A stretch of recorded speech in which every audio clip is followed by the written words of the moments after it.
হজ কাফেলাকে ধন্যবাদ জানাচ্ছি এবং ট্যুরস অ্যান্ড ট্রাভেলসের তাদের ধন্যবাদ। হজ ইসলামের যে 5টি পিলার আছে, স্তম্ভ আছে, কালেমা, নামাজ, রোজা, হজ এবং যাকাত। হজ ইসলামের এই 5টি স্তম্ভের মধ্যে শেষের 2টি স্তম্ভের অন্যতম। হজ এবং যাকাত আপনারা জানেন আল্লাহ তাআলা সবার উপর ফরজ করলেন। যারা বিত্তবান, ধনশালী, যাদের কাছে টাকা আছে,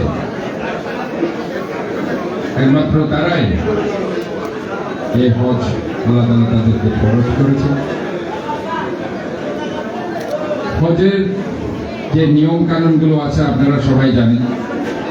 তো আমি কিছু ডাক্তার হিসেবে মেডিকেল যে প্রবলেমগুলো হয়তোবা অনেক হজযাত্রী ফেস করে, এই ব্যাপারে আমি কিছু কথা বলতে চাই। ফার্স্ট অফ অল আমি একটা আশার কথা বলছি। গত 25 বছর ধরে আমি বাত ব্যথা, ট্রমা, ইনজুরি এগুলো নিয়ে ডাক্তারি করছি, ফিজিক্যাল মেডিসিন এবং স্পোর্টস মেডিসিন বিশেষজ্ঞ হিসেবে। যখন কেউ হজে যায়, হজ যাওয়ার আগে তারা আমার কাছে আসে, বলে যে একটু ফিজিওথেরাপি দিয়ে দেন 2-3 সপ্তাহ, যাতে আমি হজটা ভালো করে করতে পারি। আমার কোমরে ব্যথা, হাঁটু ব্যথা, অনেকে পায়ে ব্যথা, শোল্ডারে ব্যথা, বিশেষ করে কোমরে ব্যথা, যাদের হাঁটুতে ব্যথা, এইসব রোগী বেশি আছে। তো তাদেরকে আমি বলেছি যে পবিত্র মক্কা এবং মদিনা নগরী মহান রব্বুল আলামিন সেখানে এমন একজন ওনার পরম বন্ধুকে, অত্যন্ত পেয়ারা এক রসুলকে সেখানে প্রেরণ করেছেন, যার ছোঁয়ায় ওইখানে গেলেই ওনার ধুলি সেখানে আছে, ওনার পদচারণা সেখানে আছে। আপনারা যদি সেখানে যান, সমস্ত ব্যথা কমে যাবে ইনশাআল্লাহ। এবং আমি এটা দেখেছি, হজ করার আগে যেভাবে রোগী আমার কাছে এসেছে, হজ করার পরে তারা বলেছে যে আমরা হজে যাওয়ার পর সমস্ত কোমরের ব্যথা, হাঁটুর ব্যথা কোথায় চলে গেছে। তারপরেও আপনারা অবশ্যই কিছু মেডিসিন আপনারা রাখবেন ব্যথার জন্য। একদম না হলেও প্যারাসিটামল গ্রুপের ওষুধ রাখবেন। এটা কিন্তু শুধু ব্যথার কাজ করে না, জ্বরেরও কাজ করে, মাথা ব্যথারও কাজ করে, বিবিধ কাজ করে এই প্যারাসিটামল গ্রুপের ওষুধ। এই গ্রুপের ওষুধটা আপনারা রাখবেন। ওইখানে আবার প্যানাডল নামও পাওয়া যায় সৌদি আরবে, ওইখান থেকে কিনতে পারেন। প্যানাডল অত বেশি দামি কিছু না, কস্টলি কিছু না, কাজে সেগুলো আপনারা সেখান থেকে কিনতে পারবেন। তবে এখানকার ওষুধের দাম কম, সব বাংলাদেশের ওষুধের দাম কম। আপনারা এখান থেকে গেলে অনেক সময় ওষুধ কেনার সুযোগও পাবেন না, সময় পাওয়া যায় না, ফার্মেসি খুঁজতে খুঁজতে অনেক সময় লাগে। কাজে এই ওষুধগুলো আপনারা রাখবেন। বিশেষ করে কাশির ওষুধ আমি যেটা দেখেছি, ওখানে যখন হাজিরা যায়, তারা যখন সাফা মারওয়া, প্রথমেই তো আপনাদেরকে গিয়েই আপনাদের উমরা হজ করতে হয়, যার কারণে সেখানে কি করেন আপনারা, সেখানে যখন সাফা মারওয়া তাওয়াফ করতে থাকেন, অনেক সময় তৃষ্ণার্ত হয়ে গেলে জমজমের পানি যে এত বেশি ঠান্ডা খেয়ে ফেলছেন, এটা আপনারা আর খেয়াল করেন। হঠাৎ করে ঠান্ডা পানিতে অনেকের গলা ব্যথা, শ্বাসকষ্ট, ফুসফুসের প্রদাহ হতে পারে। তো সেই জন্য আপনারা কাশির ওষুধ, বিশেষ করে মিউকুলিক সিরাপ আছে, আপনার ফেনাডিন ট্যাবলেট আছে, ফেনাডিন সিরাপ আছে, আরো অনেক ট্যাবলেট সিরাপ এই গ্রুপের আছে, কাপ সিরাপ, যেগুলো কাপ ট্যাবলেট সিরাপ আপনারা রাখবেন। এবং অ্যান্টিবায়োটিক রাখবেন। অনেক সময় যদি জ্বর হয়ে যায়, ওইখানে কিন্তু দ্রুত অ্যান্টিবায়োটিক খেয়ে ফেলা যায়। অনেক সময় এরা বলা যে 2-3 দিন পর খাবো, এটা না করে, কারণ আপনার তো ইবাদত করার জন্য গেছেন, আমরা অসুস্থ হয়ে গেলে তো সমস্যা। কাজের সাথে সাথে 7 দিনের কোর্স এজিথ্রোমাইসিন নিয়ে যাবেন। অথবা আরেকটু বেশি সমস্যা হলে থাইমোক্সিক্লেট 1 গ্রাম, ওইটাও 10টা ট্যাবলেট করছি, থাইমোক্সিক্লেট অথবা এজিথ্রোমাইসিন, দরকার হলে 7 দিনে 7টা, বেশি হইলে একটা করে দিনে দেবেন 14টা। বুঝতে পেরেছেন? বেশি সমস্যা হলে দিনে দেবেন, না হলে নর্মাল সর্দি কাশি জ্বর, তার জন্য ডেলি একটা খেলে হবে। আর থাইমোক্সিক্লেট 1 গ্রাম দিন 2 করে 5 দিন 10টা করে। এটা একদম কমন সমস্যা যেগুলো হয় আর কি, ব্যথা, কাশি, এই যে ধরুন জ্বর, অনেক সময় ডিসেন্ট্রি, আমি দেখেছি অনেকে গিয়ে মাত্র খাওয়া দাওয়া কন্ট্রোল করতে পারেন, অনেক সময় উল্টাপাল্টা খেয়ে ফেলেন, বেশি বেশি খেয়ে ফেলেন, তার কারণে ডিসেন্ট্রি হয়। ওই ডিসেন্ট্রির জন্য আরেকটা অ্যান্টিবায়োটিক আপনারা নেবেন, সেটা হচ্ছে সিপ্রোফ্লক্সাসিন, সিপ্রোসিন।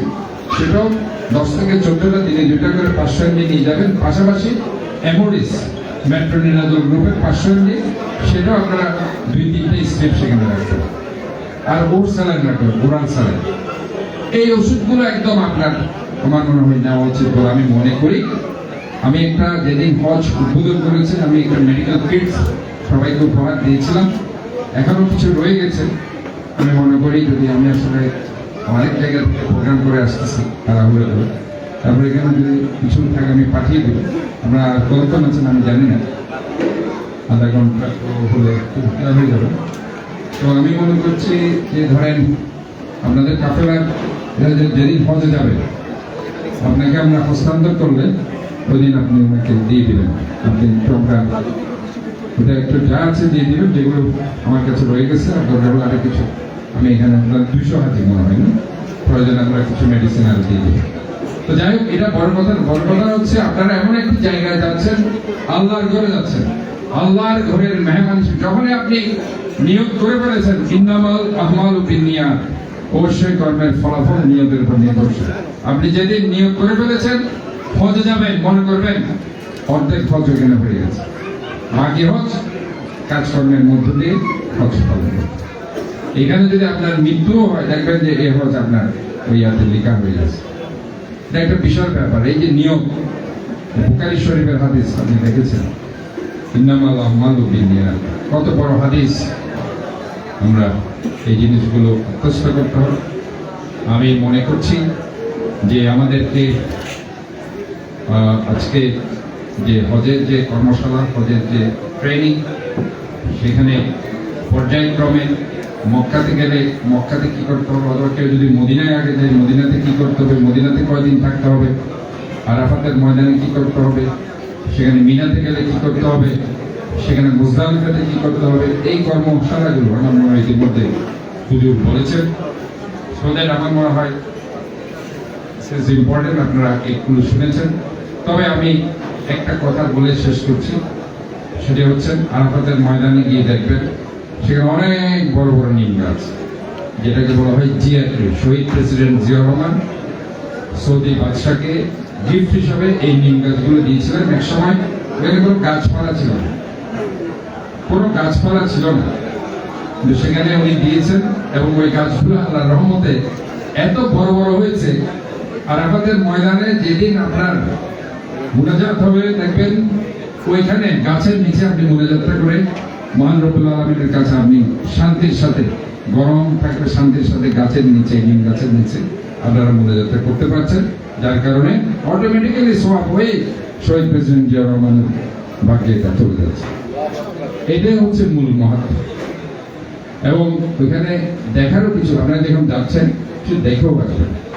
আপনারা দেখবেন যে আমরা এখানে ফল ফ্রুটস অনেক সময় মিষ্টি হয় না, কিন্তু ওই আপনার তাইফ, যেটা হচ্ছে স্বাস্থ্য নগরী, হেলদি সিটি আপনার সৌদি আরবে, সেখানে দেখবেন যে ফলটা এটা কিন্তু অনেক উঁচা, উঠতে উঠতে উঠতে উঠতে দেখবেন এক পর্যায়ে ঠান্ডা লাগবে, শীত লাগবে, খুব ভালো লাগে ওই জায়গাটায় যেতে। আপনারা তাইফের নাম শুনেছেন, যেখানে আমার নবী হযরত মুহাম্মদ মুস্তাফা সাল্লাল্লাহু আলাইহি ওয়াসাল্লাম উনি যখন ইসলাম প্রচার করতে গিয়েছেন, ধর্ম প্রচার করতে গিয়েছেন, ওনাকে পাথর মারা হয়েছিল এবং সেখানে ওনার